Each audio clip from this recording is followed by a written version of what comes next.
One of the outstanding characteristics of our Prophet ﷺ was his courage and bravery. For 13 years in Mecca, he was oppressed and his followers were oppressed. And people tried all kinds of tactics to intimidate him, to hurt him, embarrass him, put him down, do whatever they possibly could to reduce and remove his importance and love from the hearts of people. The Prophet ﷺ faced all of this with a great deal of courage and bravery. Even though as a human being, sometimes he would worry, sometimes there would be fear, but behind that, before that and after that, would be a sense of strength, a sense of bravery that would pull him through. And there are many, many occasions when you pick up the books of hadith and you find how people treated him. Sometimes while he was praying, they would take the intestines of a camel and put it on his neck, and the weight of that would be so much that he would not be able to lift his neck. Sometimes while he was sitting down, they would come and strangle him and choke him with a rope or with a shawl. And other times they mistreated him in other ways. None of this deterred the Prophet ﷺ from carrying on with the mission that Allah subhanahu wa ta'ala had sent him with. And by doing so, he became a model and an example for all the Muslims around. And at that time, the other Muslims were being persecuted as well. You've read stories of Bilal radiallahu anhu and Ammar ibn Yasir radiallahu anhu and Suhaib al-Rumi radiallahu anhu and all of these Sahaba who were persecuted and hurt and injured for the sake of Allah subhanahu wa ta'ala. So as Muslims, one of the qualities that we aspire to have is the quality of bravery and courage. Why is this important? Because bravery and courage is not just about Iman. It's rather about standing up for what's right and having the courage to do so. Often we know what's right, we know what we're supposed to do or what's expected of us, but we don't have the courage to do it because the environment doesn't allow us. Someone who is sitting in a room filled with people who absolutely don't like studying, they don't want to study, and they think it's a waste of time.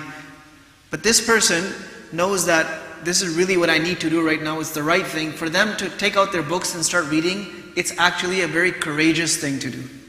Similarly, whenever there is a trend or a pull in the wrong direction, people are going in the wrong direction, for a person to stand up for what is right and to swim against that tide, to make that decision, to do what's right, even though the odds are against them, this is a very powerful quality. As Muslims, we should have this quality because we will need it every day of our lives. Sometimes there'll be an environment where no one's praying, but we need to pray when it is time to pray. Sometimes it'll be an environment when no one is consuming halal around us. We need to have the courage to say, no, I stand by my ethics and morals and I am going to go and consume halal. Sometimes it'll be a situation where Muslims are being intimidated. They're being made to feel small or insignificant or scared or outnumbered. At that time, to raise one's head and say, no, I am proud to be a Muslim, it doesn't matter. All of these are necessary qualities. The Prophet ﷺ himself had these qualities. You've read the story where he was resting and his sword was hanging on a tree. They were coming back from a journey. And while the Prophet ﷺ is resting, a man comes and takes his sword off of the tree and hangs it over the Prophet ﷺ's head. The Prophet ﷺ opens his eyes, and the man is standing there with his own sword unsheathed over his head and saying, who can save you from me? It's a very dangerous situation. This person has unsheathed sword, he's standing over your head and he's ready to kill you, and he's saying, who's going to save you from me? At that moment, the Prophet ﷺ said, Allah. And he said it with so much force that the man started trembling and he dropped the sword. Then the Prophet ﷺ picked up the sword and he asked him, so who's going to save you from me? He says, please don't hurt me. And then the Prophet ﷺ said that, so are you going to accept Islam? He said, no, I'm not going to accept Islam, but I do promise you that I will never fight against you, and I won't support people that fight against you. So the Prophet ﷺ let him go. He didn't threaten him that, no, well, I have the sword, you better accept Islam, otherwise. He said, no, it's okay, you go. That's good enough. But that bravery and that courage, where did it come from? First, the faith that Nabi ﷺ had in Allah subhanahu wa ta'ala. If Allah doesn't want me to be harmed, there is no power in the world that can harm me. And if Allah wants to help me, if Allah subhanahu wa ta'ala wants to assist me, people around me can't do anything. But if Allah wants me to be harmed, then there's nothing that can save me.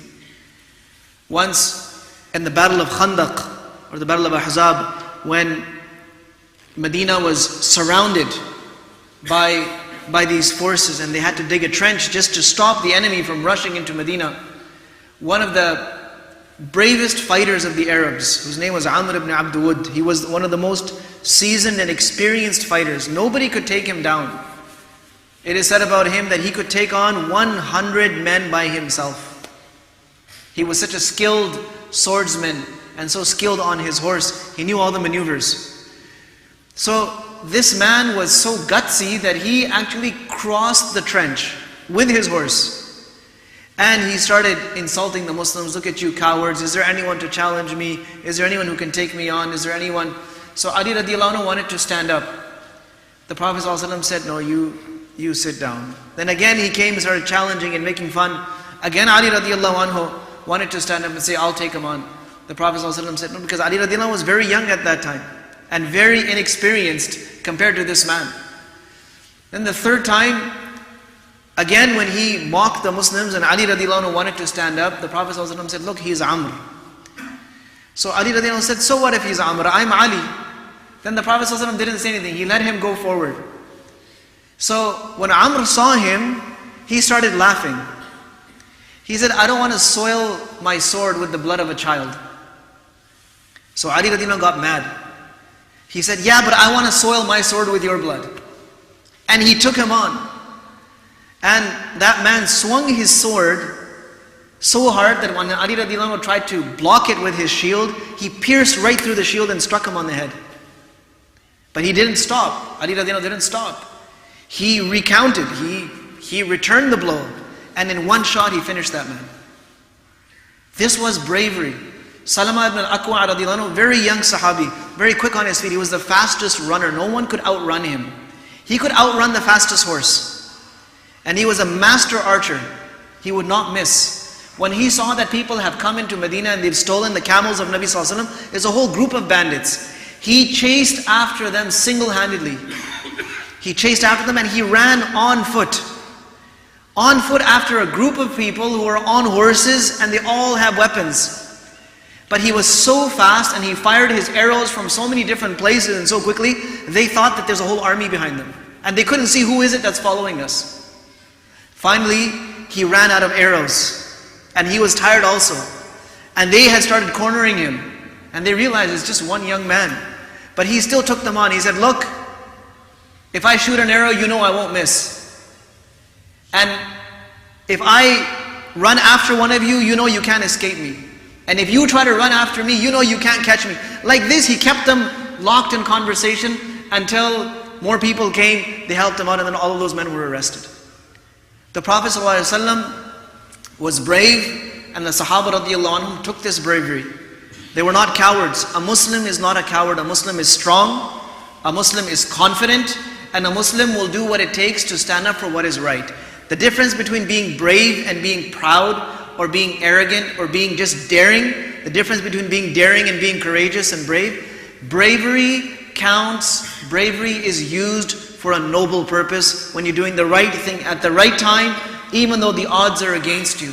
And there will be many, many occasions like that in our lives, when the odds are against us, but the test is to see, will we do the right thing at the right time, or will we be too scared? May Allah subhanahu wa ta'ala also bless us with this beautiful quality, like He gave to the Prophet ﷺ and his companions. Wa sallallahu wa sallam wa baraka ala nabiyyina Muhammad wa ala alihi.